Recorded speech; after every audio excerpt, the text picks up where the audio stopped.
Yes, the Internet of Things, the next big milestone. It causes as much apprehension as it does excitement. Yes, both. Does it further isolate or connect the human is the key question. Talking more upon this perspective and explaining it, we have with us Mr. Angshik Chaudhari. He is Chief of Staff, Smart+Connected Communities and Executive Director for Globalization, Cisco India. Can we have a huge round of applause for him, please? Sir, it's an honor to have you here. Good morning, ladies and gentlemen. I don't see Sarita here, but I assume I'll stick to my 25 minutes. I'm here to talk to you about technology, and I think the reason Sarita conflated Mr. Kapadia's session with mine was to actually show you the contrast of how bad technology is. I suspect I'm going to start with a very rhetorical assertion that technology is possibly the fantastic thing that's happened. But I suspect by the time I conclude my session, you may find that my notions or my assertions of technology are almost identical to the narrative that Mr. Kapadia laid out. And therefore, the whole notion of technology making cities smart is something that we ought to deliberate on with greater sincerity. So let me start with a rhetorical point. I see a very young audience here. And the rhetorical question is, can you all tell me how many toothbrushes are there in the world today? Just take a number, the number of toothbrushes. It's meant to be a rhetorical question, so I'll respond to it. There are 8 billion people on the planet. The total number of toothbrushes sold today are 3.5 billion. Half the world does not use a toothbrush. Half of India does not use a toothbrush. That's one half of the story. Now tell me how many cell phones are there on the planet today. There are 9.5 billion cell phones on the planet. An average individual today is first getting access to a cell phone before he gets access to a toothbrush.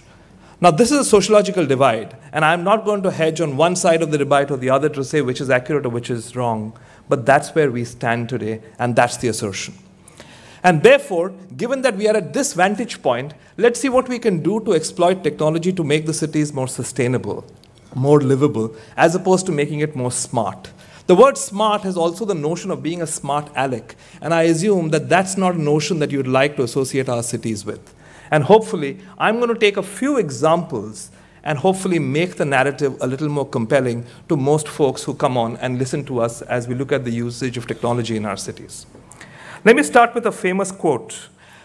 You know, this is something that happened as you look at urbanization in India. If you hark back to the budgets of 1980s that the government of India presented, as also the large swathes of governments globally, the development of urban centers went through these motions. It started by saying that it's not possible. Second, we broadly say that it probably can be done, but it's not worth it. And now that we are seeing that there are some poster children of success globally, there are murmurs coming around to say, I knew it was a great idea all along. Which side of the debate you're on, I assume you'll make your conclusions when you come to the end of the debate. Let me lay out a few more propositions as I build the narrative. You know, technology has some sense of elitism that comes with it. Every time I talk, I'm very often asked that technology is meant for India, it's not meant for Bharat. The fact that technology is only meant for the 15 million people in the country and it's not meant for the rest and should be overtly focused around this, chances are that we'll lose a large trick for the folks who are ostensibly at the bottom of the pyramid. Let me now argue it back, and I know that we were in the green room earlier with some elite folks who are going to be speakers after me and have spoken ahead of me. Let me now lay out what we think is what is called the 2% conundrum. The 2% conundrum is that if you went to any city in India or globally, the spend on technology is less than 2% of the overall outlay for the city. So if a city spent 100 rupees, a city today spends less than 2 rupees on technology. Let me lay the narrative out to you. All of you live in homes wherever you are. Of the utilities that you first got in, what were the utilities you got? In all probability, you got power. In some instances, you got water. And many instances, you did not get water. But did any one of you get technology connectivity as plug and play? Chances are that all of you went to the nearest service provider, who then gave you access to technology, and thereby sold it in bite-sized chunks, as opposed to it being part of systemic design into the city. Essentially, what happened is that the cost at which you afforded that technology took in the factor of infrastructure that a private player had to spend, looked at the premium that he would charge for that proposition that he sold to you, and thereby made it a lot less compelling than as you would have had it. I don't know if you know today, the world today has close to 18 billion devices. I think everybody here in this room has one device on the minimum and possibly up to 5, 6 devices on the maximum. By 2020, the world will have 50 billion devices. For a population of 8 billion people, there will roughly be 50 billion devices, which is to say that for each one of us, there will be at least 6 devices supporting us. And that brings us to the narrative of what we euphemistically now call as the creation of Generation C. We have heard of notions of X, Y, Z. Let's put in another alphabet. The narrative here is Generation C is this ageless, geographically disparate group that basically thrives on curation, that thrives on search, that thrives on culture as one way of actually increasing his or her relevance in the society.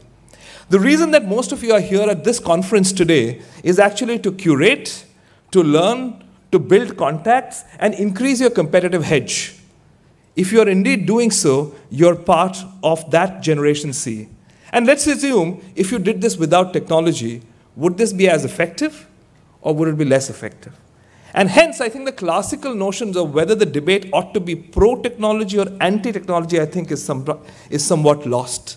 The notion really is to see how can we use technology in its entirety and relative to growth. It's akin to this famous economist joke, one day the economist's wife asked the economist, "Honey, do you love me?" And he turned around and said, "Relative to what?" The narrative being that if I cannot anchor why I'm going to use technology, the ability for me to exploit its advantages are somewhat minimal. Let me now lay out a few instances of how I think the problems are and a little bit of research on some surveys that we did and conclude as to what came out of those surveys. This was the first question that we asked to multiple folks as they began to build smart cities to say, what are the top 3 internal barriers that hinder the progress of sustainable smart cities? If I had a choice, I would have taken the word smart out. And the first thing that came through for most instances was lack of capital. About 40% of the respondents said that basically they did not have a committed leader, political will, and indeed did not have capital to actually make it happen. The other 2 assertions were more focused on silos and departmental bureaucracies, and thirdly was the lack of alignment of priorities. We then followed this up with a second question, which is to say, did any one of you prepare a business plan or a business case for an upcoming smart city investment that you could justify the return on investment? And about 68% of the respondents said no. And about 76% of the respondents, in addition to saying no, saying that they could not forecast metrics as to how they would manage the overall progress of a smart city. This was a conclusion of a survey that we concluded in early 2014. Things have moved a little bit since, but I suspect the data would not have diametrically moved that far off relative to the time that we did this survey. Let me now give you a poignant example of India. This is a good example of India, and I've basically picked off government statistics. Let's look at some large flagship programs in India. Take Narega, for instance. For every 100 rupees that Narega spends, only about 52 rupees reaches the end user. For food, it is about 64. For health and family, for every 100 rupees that the government spends or multiple agencies spend on health and family welfare, only 36 reach an end user in a city. Roughly 50% of all expenses are either taken away because of bureaucratic procedures, expedient bureaucrats or other individuals in the process, and don't get me wrong, it's not a bureaucratic issue alone, and there is rampant corruption. That's the context. Now, what we'll do is to effectively see if technology can address at least some of this in limited examples. What I'll attempt to do is to lay out a few use cases of what possibly can be done, we think, with the usage of technology a little more pervasively than we have chosen to use it thus far. Let me lay out the first example. And I'll start with a broad statement. This is actually some research that got done at the University of Southampton, which now says that analysis of history of technology shows that technological change is exponential, contrary to the intuitive linear view. So now let's use this as a basis to see as to how we can actually have technology improve lives as we get by. Most of the examples that I'm now quoting are Indian examples, so hopefully we'll be able to use the same here. By the way, we don't find the examples to be very different globally. We have just come off a survey that we concluded last week in London, and I assume there are a few folks here from London. If you were to stand in central London, say you were standing on Embankment or Charing Cross, and going eastwards towards Epping, towards Stratford, you will realize that life expectancy in London actually drops by 1 year for every tube station that you go eastwards. Why does that happen? London is indeed an example of a good, profitable city, if not a smart city. We'll hopefully attempt to cover some of these notions as we get by. First example. We think that technology will evolve and evolve rapidly and impact broadly 6 areas of governance. First is identity.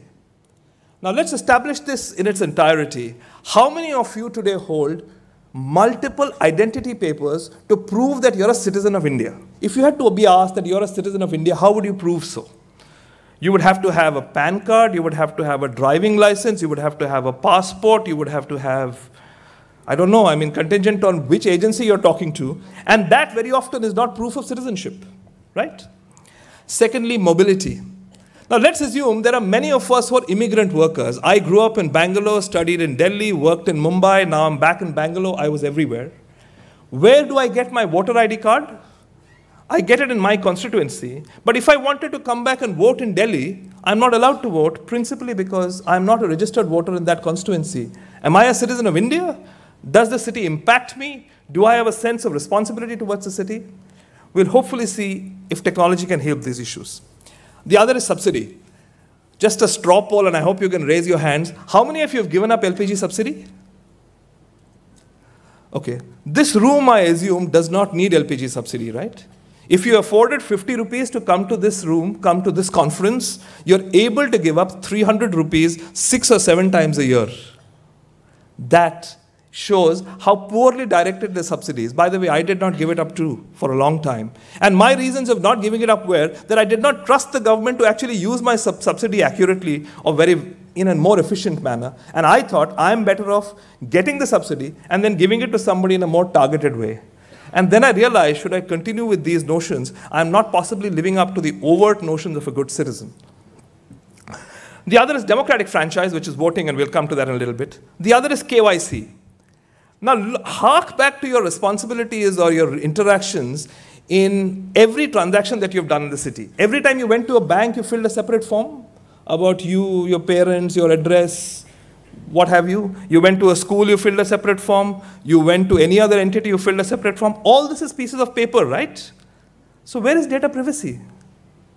How do you think many people multiple times reach you and call you to sell a particular product, call for donations, call you, inundate you with unnecessary calls? Where is the data coming from? There is lack of moral turpitude wherever there is a paper trail, and the ability to manage that in the context of a very burgeoning middle class and high degrees of urbanization causes overt stress. Lastly, government services. We'll come to that in a bit, but hark back and see how much of government services have you used, and what has been the impact of those government services. And let's say if you had technology to some degree alleviating or helping you with those government services, would it help make the transaction a little more easier? So let's settle the debate. Technology is not the panacea to solve every problem that we are faced with, existential or otherwise. But does it help in some way in alleviating the problems and making the city more competitive and productive? My singular word today is yes, and hopefully you may conclude that as you get to the end of this conference. Let me give you a few examples. Meet 2 of our fellow citizens. These are live examples. On the left-hand side is Kamala, who is based in Siliguri, and the other side is Bhagyalakshmi, a flower vendor in Mylapore in Tamil Nadu, in Chennai. Kamala actually lives in Siliguri and does a business of cooking every morning and serving food to the large swathes of government offices every day, and basically makes money, or that's the source to her livelihood. That's technology, by the way. Shows the narrative of, should I continue? What do you reckon? Oh, wait. Sorry? Go ahead. Excellent. So Kamala basically used to cook and cook for about 150 people and basically make money. But in order to cook, Kamala needed a credit that she would need every morning for 2,200 rupees.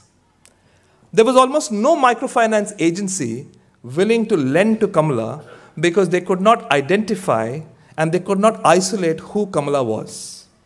What was the address Kamala had? Where did Kamala stay? Did she have a viable business? How was she managed? Same with Bhagyalakshmi, by the way. Bhagyalakshmi has this image that you saw earlier as a small tenanted place that she took from a local shopkeeper, which was on a bipartisan relationship between her and the shopkeeper. And she would sell flowers near a temple. And for her to buy flowers at 4 in the morning every day, she would go to a local, a pawnbroker of sorts at 4 in the morning, borrow 800 rupees for the day, sell flowers for the day, and return the money at the end of the day. In all instances, they were out of the process of formal credit. They were basically out principally because they could not be identified, they could not validate their existence, and in most instances were not able to understand what the total business proposition to them was. Now contrast this and say, let's assume that you were able to establish some identity. I'm not saying this would be the solution of the problem in its entirety, but the ability for us to alleviate the issues for Kamala and indeed Bhagyalakshmi, India as also globally, would be quite compelling. The second assertion that we are making is on scale. Now the power of internet has been understood, I think, in more ways than one. Ladies and gentlemen, I don't know if you realize, in the year 2016, the internet actually will see 1 zettabyte of data traverse the networks globally. And 1 zettabyte is actually equal to, if you were to layer a row of books from Earth to Pluto and do it 20 times over, the amount of data in those layers of books going to Earth to Pluto and back 20 times would be 1 zettabyte. Now, chances are that the ability for you to use that usefully for yourself or otherwise will be more compelling if you took advantage of technology. Most of that data is video. Chances are that all of you are today consuming video in increasingly greater notions, not just for fulfillment of recreation purposes, but for other activities as well. Have you ever done a process of filing an FIR in the city? Anyone of you filed an FIR? If you haven't, try it once if it's only required. The FIR filing will require for you to go to the jurisdictional police station, stand across the investigating officer, validate your identity, understand the whole activity of how it would get done or what the issue was. Subsequently, at the discretion of the investigating officer, your FIR would get registered, or in some instances would get pended for the various clauses under the judicial acts that come through. And therefore, the person who is registering your FIR has no incentive because he is effectively adding work to himself because he's got to investigate his FIR as well. What if we took away the process of registration of FIRs and investigation of FIRs to 2 different spaces, wherein the registration activity was independent of investigation? I would submit, come and see it in Bangalore, we've done it, and hopefully there are initial activities in Delhi as well, wherein every jurisdictional police station will have a video endpoint wherein you'll be able to register an FIR on demand. The veracity of the FIR will only come through after the investigation process, but the ability for you to be treated as an equal citizen and be granted the rights by using technology, I think is manifold. Let's take another example. I don't know if you have seen, if a truck were to travel from Delhi to Trivandrum, I'm just picking this up, how many toll checkpoints would it cross? I just want to ask you this question. I don't know if you've counted. Currently, there are 57, just between Delhi and Trivandrum. The average loss between Delhi and Trivandrum for a truck to move from Delhi to Trivandrum just because of being held at toll checkpoints today is 9 days. The total loss to the national exchequer is 2,300 crores a year as a very conservative estimate. This is, by the way, part of Nandan's book, Nandan Nilekani's book called Rebooting India, and that's where I've sourced this data from. You could well validate the data and through other means. Now let's assume if we had the option of fixing an RFID device with prepaid toll taxation modules in each vehicle and thereby reducing travel time, if not from 9 days to 0, from 9 days to 2, the overt increase in productivity, availability of disposable cash is very often the panacea to solve some of our existential problems. And therefore, I would assert that if you, for instance, had the opportunity to use technology in solving some of the national problems that we have, indeed, this is just an example, illustrative example of what it could be. Hopefully, technology helps in some form. Let's take another example. Now, we believe that by 2025, this is how India is going to look. The mobile internet will be accessed by about 800 million people in India. India, just in the months of July past, became the country with the second largest user base of the internet. We just overtook the US. India now has 260 million people that roughly use the internet. By 2025, 800 million people will use the internet, most of them on the vernacular. About 11 million households in India will have an annual income, or sorry, not 11 million, 114 million households will have an annual income of about 17 lakhs or more. About 10 million people will further come into industries, what we call to be knowledge workers, and about 24 million or so will add 4 or more years of education. What I'm asserting, therefore, is that I am going to be part of this stark minority with this dodgy, old, balding, pot-bellied man in India, whilst the large swathes of India will be young, ambitious, accessing technology on their mobile devices. Should we not use this in our planning perceptions of seeing what technology can do to change our lives? I'm submitting very humbly that we are possibly losing a trick or two. Let me give you another example. I don't know if you know this gentleman, if you've not met him. His name is P.G. Bhatt. P.G. Bhatt is an intrepid young man who used to live in Mumbai earlier, now lives in Bangalore. And P.G. Bhatt basically did a comparison of some electoral rolls in 5 constituencies in Karnataka. That's all. And these were some of his anecdotal findings. He found that despite voter ID cards and what have you, there is one man in Karnataka who is age 4,818-year-old, but he still votes. There were roughly 13,000 voters in these 5 constituencies who had more than one wife. There were 1,829 female husbands that these individuals had. And about 96 people above the age of 120 continued to vote. And about 200,000 citizens of these constituencies had multiple voter IDs in more than one constituency.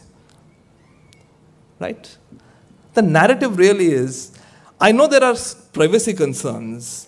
Should we get to creating a more equitable democratic franchise? If we choose to use technology to possibly create a more centralized voter management system, thereby giving us the power and aggregating the power to ourselves to improve our lives, I'm not saying it's the overt panacea. I'm not saying the problem will be eliminated. But the ability for us to minimize these issues are multiplied and multiplied manifold. Okay. I'm now on the final throws. Let me now give you the 12 challenges that we think, and we have broadly broken this in a 2-4-6 formula. We think there are 2 challenges which the government and most of us as citizens are beginning to cover. One is the case of identity. Whether Aadhaar or otherwise, I think we have close to 1 billion people getting onto the program, and we are in some position to establish identity. And the word is limited to identity and identity alone. The second is that the ability for us to target subsidies, I think, is something that we are making reasonable progress on. Don't get me wrong, there are multiple other narratives that the country needs to manage, but hopefully in the near term, we are seeing these 2 to be things which are getting covered and getting covered appreciably. Let's come to the next 4. We think that the next 4, which are going to be impressive, is going to be e-KYC. You have to do KYC once for whatever activity that you need to fulfill. I mean, compare that data to fingerprinting, compare that data to your iris scans, and that becomes your identity. It's the famous Nigerian proverb, because you are, I am. I am who I am, and I don't need to validate it through multiple pieces of paper at every agency that I go to. Second is GST. Very timely, very political, I'll stop. There were parleys between Mr. Modi and Mrs. Gandhi just yesterday. Hopefully there's going to be something that's coming through. If it happens, the overall improvement in productivity of our country is dramatic. There are sub-clauses to be debated. There are multiple political hues which have different narratives. Hopefully this should iron itself out. The other is electronic toll, which I just referred to. And fourthly is the cashless micro ATM that I referred to, giving you examples of Kamla from Siliguri and Bhagyalakshmi from Mylapore in Chennai. However, there are longer term and in some sense aspirational problems that we have to leapfrog. Elections, education. I would submit all of you should get and access the ASR study. ASR does a study every year on educational improvement in cities. You will be staggered to know that 70 to 80% of children in India in grade 8, 9, and 10, importantly grade 10, cannot multiply a 3-digit number with a 3-digit number. So if you got 578 multiplied by 874, that individual is unable to do it. Hark back to your interactions with many folks, you will realize when somebody has a 10-digit telephone number to tell you, in all probability he's giving it to you in dual syllables. So he's telling you 98, 54, 72, 36, 4 or something like that. Principally because he's never using the word 978 or indeed the number in its entirety to go through the motions of his daily life. We have some existential issues to resolve, and hopefully these are some things that goes towards building what we would call a sustainable city. Healthcare. We think that we are at a healthcare morbid precipice.